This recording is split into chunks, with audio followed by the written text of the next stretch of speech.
Ce balado est un contenu publicitaire payé par Brunet.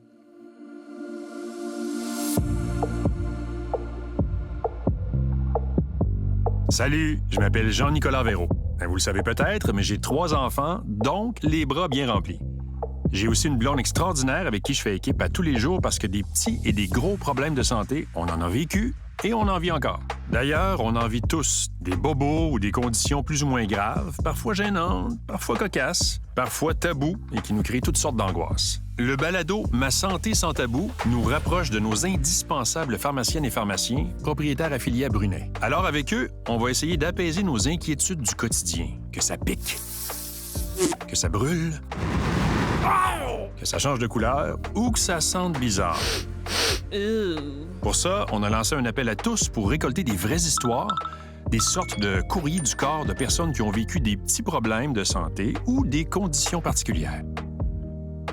Bonjour, aujourd'hui j'ai la chance d'être avec Guillaume Simard, qui est pharmacien propriétaire Brunet à Lévis et Saint-Isidore. C'est ça, hein, Guillaume? Exactement, Jean-Nicolas. Ouais. Salut à toi. Salut. Écoute, je suis super content que tu sois là. Comme tu le sais, Guillaume, notre mission, c'est de répondre à nos préoccupations de santé pour essayer d'être un petit peu moins anxieux. Aujourd'hui, écoute, on s'intéresse aux réactions allergiques. On s'entend que c'est un vaste sujet avec beaucoup de catégories et c'est assez complexe. Je me trompe pas en disant qu'on en entend beaucoup parler depuis quelques années, hein? Oui, énormément. Avec oui, nos enfants à l'école, qu'est-ce qu'ils peuvent apporter, pas apporter. On a l'impression qu'il y a énormément de gens qui ont des allergies. Comme tu le sais, on va lire une histoire qui est vraie, qui nous a été partagée, qu'on appelle notre courrier du corps. Et aujourd'hui, c'est l'histoire d'Ezra, 29 ans. Alors, j'y vais. T'es prêt, Guillaume? On est prêt. Allons-y. Allons-y. Le courrier du corps. J'ai ce qu'on appelle un terrain allergique. Je fais de l'eczéma depuis que je suis petit et je suis allergique aux poils d'animaux, à la poussière et au pollen. Ça m'est déjà arrivé que mon boss me dise de retourner chez nous parce que j'avais l'air d'un zombie avec mon nez qui coule et mes yeux puffy. Un peu ralenti à force de devoir prendre des antihistaminiques. À chaque arrivée du printemps, je vais chercher des comprimés à la pharmacie et j'espère que cette année-là ne sera pas trop intense. Puis, j'ai eu mon premier enfant. À 5 mois, lorsqu'on a commencé à faire des tests avec de la nourriture solide, on s'est rendu compte, à la 3e introduction de l'œuf, qu'il faisait des plaques rouges autour de la bouche. Mais lui comme moi, on fait de l'eczéma, donc on s'est pas trop inquiété. Puis, on a essayé encore une fois, puis là, il est devenu tout boursouflé. C'est comme ça qu'on lui a découvert une allergie aux œufs. On a ensuite fait un plan de désensibilisation avec l'allergologue pour lui réintroduire les œufs en toute petite quantité progressivement en espérant qu'il puisse en remanger un jour. Là où ça se complique, c'est la fois où mon bébé a eu un gros virus et qu'il a développé une cellulite à l'œil. Le médecin lui a prescrit un antibiotique à base de pénicilline 3 fois par jour pendant 10 jours. Au milieu du traitement, il a commencé à faire des grosses plaques rouges sur le corps. Encore une fois, ma conjointe et moi, on s'est pas trop inquiétés. On s'est dit que c'était sûrement de l'eczéma. Un peu avant la fin du traitement, les plaques ont augmenté, alors je suis allé à la pharmacie pour vérifier. La pharmacienne m'a dit d'arrêter tout de suite le traitement et de lui donner un antihistaminique aux 4 heures pour les raches et les démangeaisons. Je me sentais vraiment coupable d'avoir continué à lui donner le médicament malgré ses plaques rouges, mais je dois avouer que c'était vraiment difficile de distinguer l'allergie de l'eczéma. Après quelques tests, on a donc réalisé que notre garçon était aussi allergique à la pénicilline. Un peu épuisant pour lui et pour nous. Bon, on se rend compte quand même que c'est une histoire assez rocambolesque et compliquée, là, toutes ces réactions allergiques-là. Il y a beaucoup d'informations. Guillaume, tu peux-tu nous éclairer un peu sur ce qu'est une réaction allergique? Bon, d'abord, qu'est-ce qu'une allergie?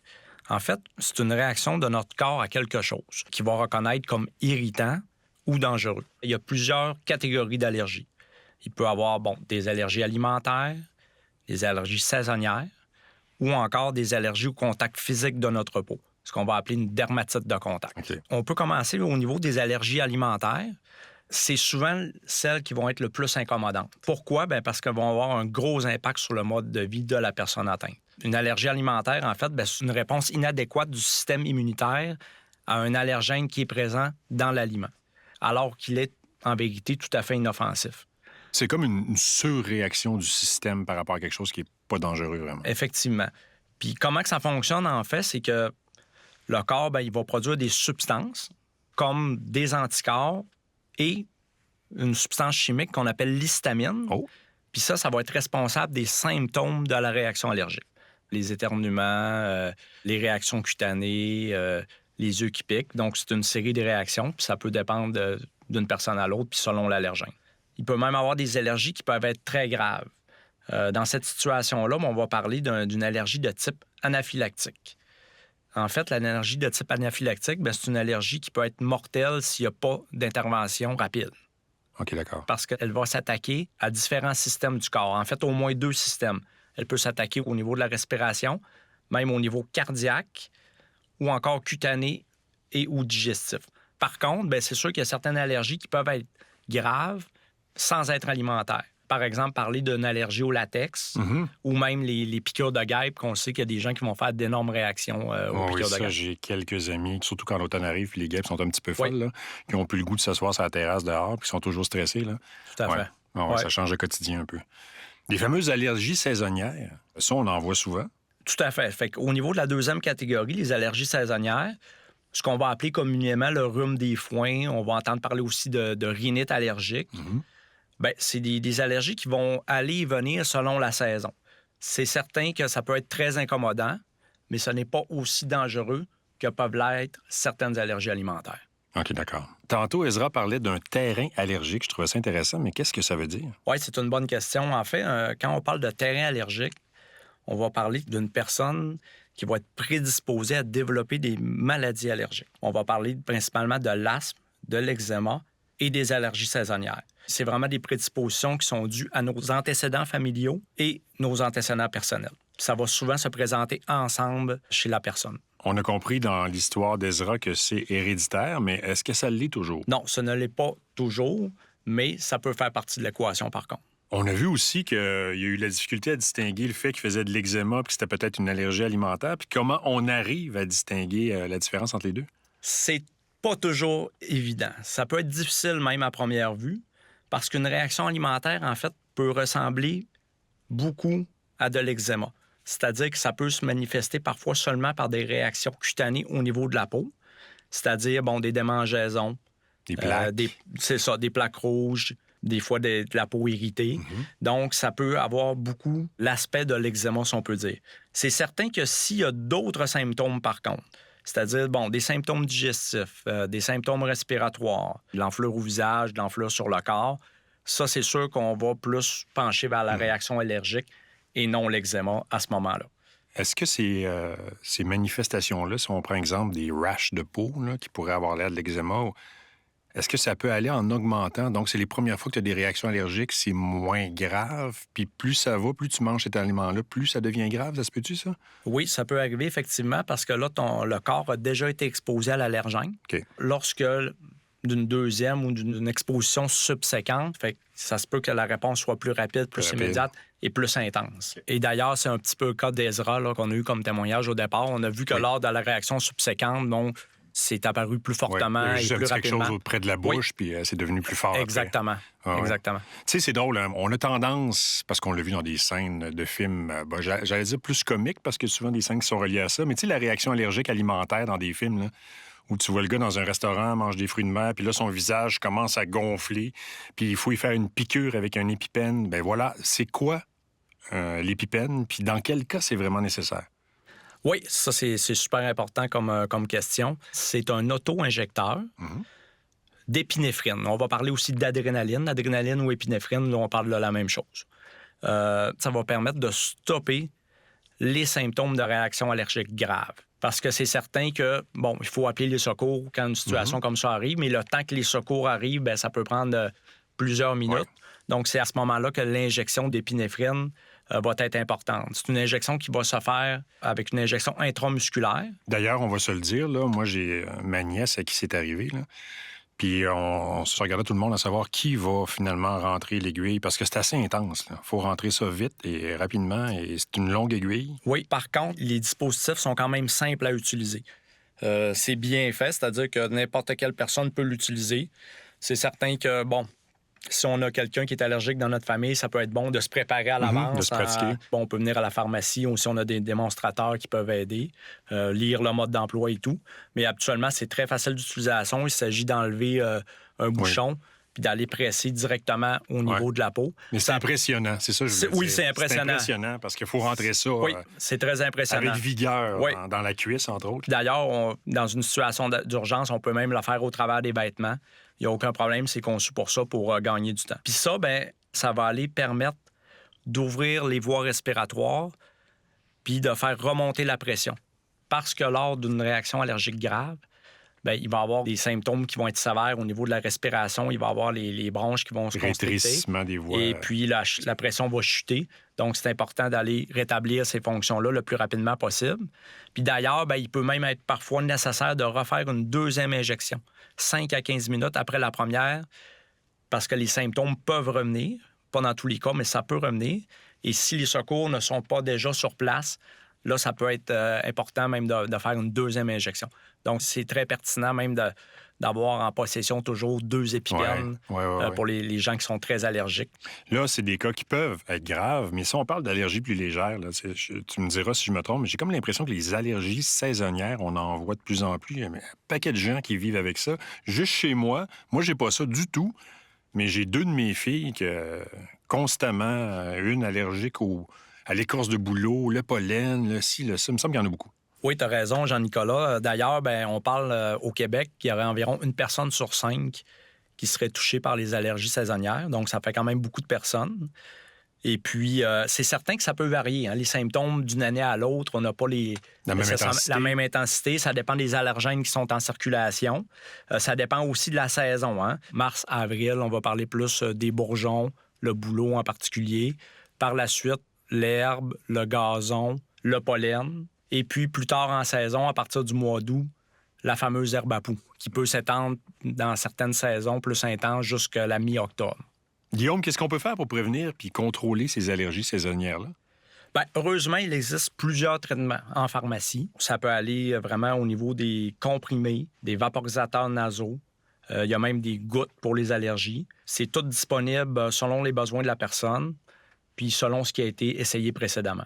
Tu vois, ça m'amène à te demander, je sais qu'on a fait beaucoup d'essais-erreurs, nous autres, avec une de mes filles. Je sais qu'il existe beaucoup de marques de spray ou d'antihistaminiques. Comment choisir le bon produit? Je dirais, Jean-Nicolas, la meilleure façon, c'est de venir nous voir, de venir consulter son pharmacien. Puis, en fonction de vos symptômes, des antécédents, de qu'est-ce que la personne a déjà essayé, le pharmacien va être bien positionné, bien placé pour lui suggérer le meilleur traitement. Bon produit. Il y a encore du essai-erreur là-dedans, j'imagine? Oui, tout à fait. C'est sûr que, en vente libre, on a beaucoup, toutes les familles, les comprimés par la bouche.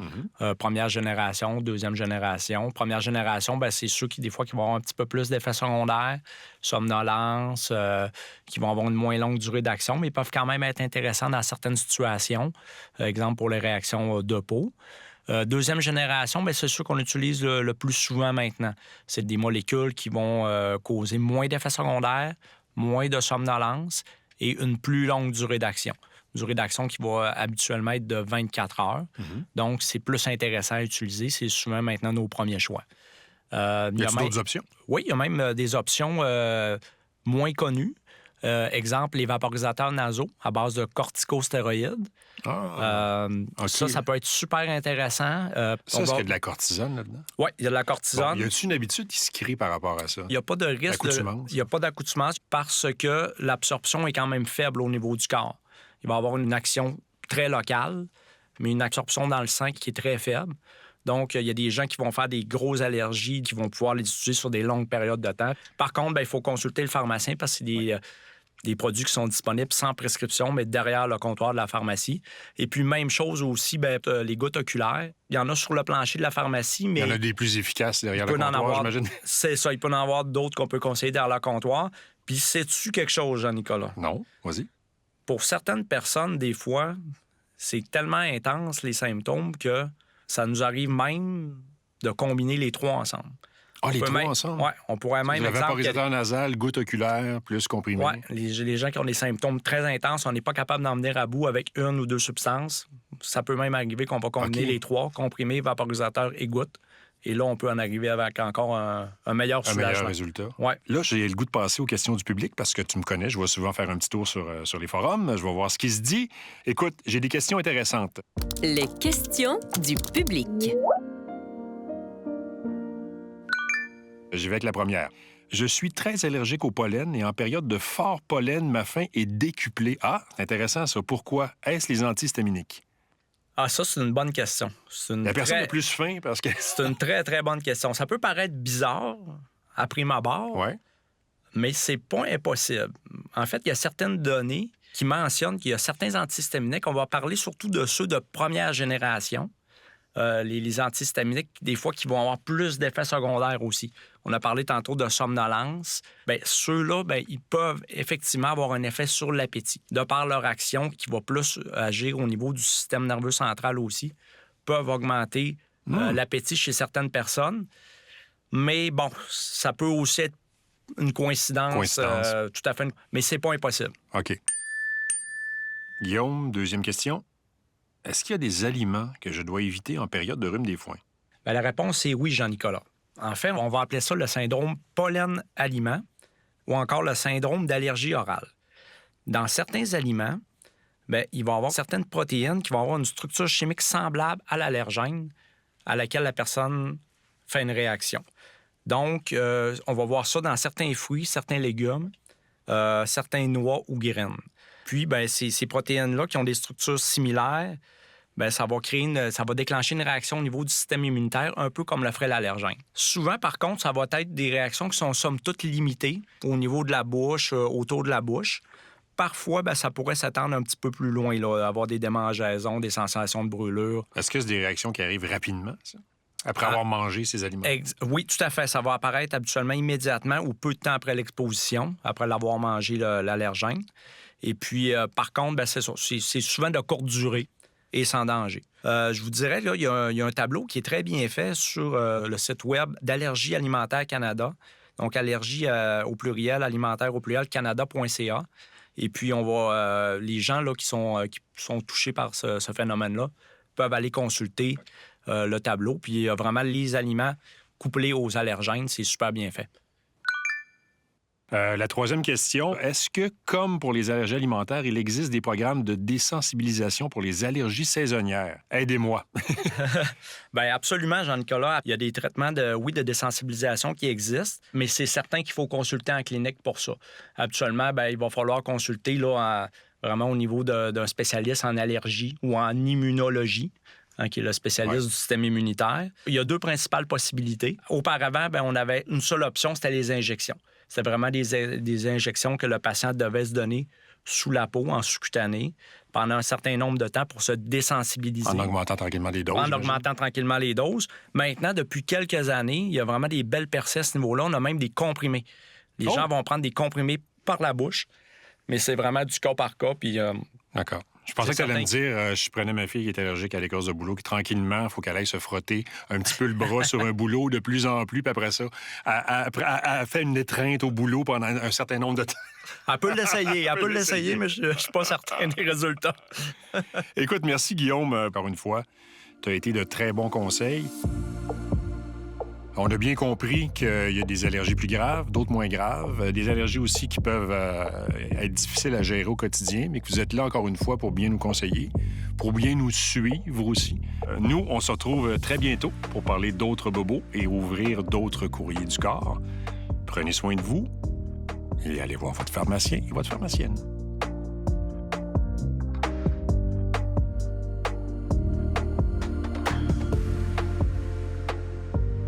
Ce balado est un contenu publicitaire payé par Brunet. Les pharmaciens propriétaires affiliés à Brunet sont les seuls responsables de l'exercice de la pharmacie.